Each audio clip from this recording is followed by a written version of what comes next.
Hello mga ka-Inday ko! Ayan, another day, another entry na naman tayo for today's video. Ngayong araw nga mga ka-Inday ko ay meron kaming pasok at alas 9 yung out namin ngayon. At bigla na lang din nagaya yung mga boss namin na kumain daw sa may pares. Sagot nila, ay talaga naman. Wow! Ganun talaga dito yung mga boss namin sa FFL Gold Seller na kapag gusto nilang i-treat yung kanilang mga admin ay talaga namang agad-agad nilang ginagawa. O diba? Talaga, ang swerte ko din talaga nung napasok ako dito sa trabahong ito. Yung tipong hindi na nga malayo sa lugar namin. Talaga naman palagi pang may pakain at patreat ang mga boss. Ay, talaga naman. Napakaswerte naman talaga naming mga admin. So, eto na nga mga ka-Inday ko dahil nahiya ako mag-video doon na nasa L3 kami. Kaya eto, nag-teleport na naman ang aking video. Nandito na nga kami agad kung saan kami kakain ng pares, o diba? At ayan nga pala yung mga kasamaan kong admin mga ka-Inday ko. Medyo sinimplihan ko nga lang yung pag-video ko dyan kasi sa totoo lang, nahihiya talaga ako mag-video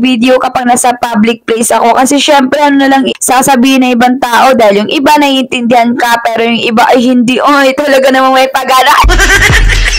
Pumunta nga lang talaga kami dito mga ka-Inday ko para i-treat kami ng aming mga boss. Syempre mga ka-Inday ko, wag natin palagpasin ito. Kainan ito mga day. Alam nyo naman na masarap talaga kumain kapag libre. O diba may pa-video pa nga ngayong Inday Maria sa Paris na kakainin ko kasi minsan lang talaga to at minsan lang din talaga ako nagagawin sa mga ganitong lugar. Actually, first time ko din talagang magawin sa ganitong lugar kaya medyo nahihiya din talaga ako at hindi ko alam kung anong o-orderin. Kaya nung tinanong nila ako kung anong orderin, medyo nalito-lito pa nga ako at tingnan nyo naman kung saan nilapag yung kutsara ko mga ka-Inday ko. Akala mo ba naman talaga naman ang iyong Inday Maria, oh?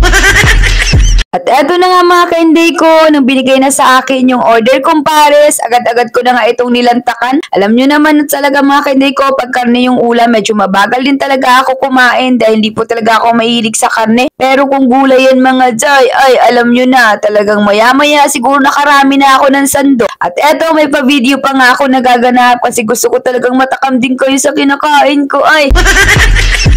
Grabe talaga mga ka-Inday ko, no? Sobrang bilis talaga ng panahon. Magtutumans na palagad ako dito sa pinapasukan kong trabaho. Buti na lang din talaga, pumayag sila na part-time lang ako, Monday to Friday. So yun nga, alauna na ako pumapasok. Kaya yun talaga kapag merong OT, talagang bumabawi talaga ako mga ka-Inday ko para maging whole day yung araw ko. Ay, talaga naman. Ang swerte ko din talaga nung napasok ako dito mga ka-Inday ko kasi hindi ko na kailangan mamasahe at pumunta sa malayo para magtrabaho. So eto na nga, tapos na nga kaming kumain at pauwi na nga kami agad. Kalib, Mama! Mama! I love you, Mama. I love you too, Colin. Mama, chop the Madison. Mama.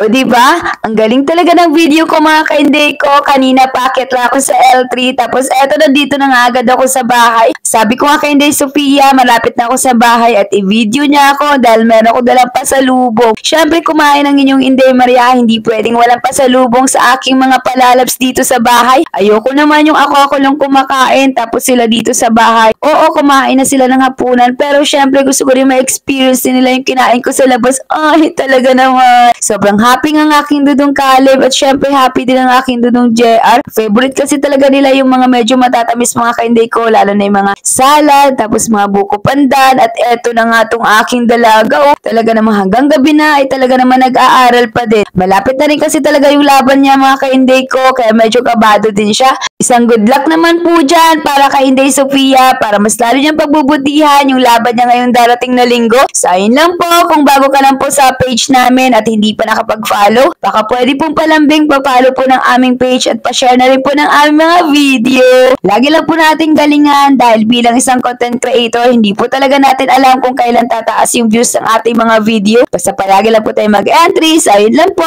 bye!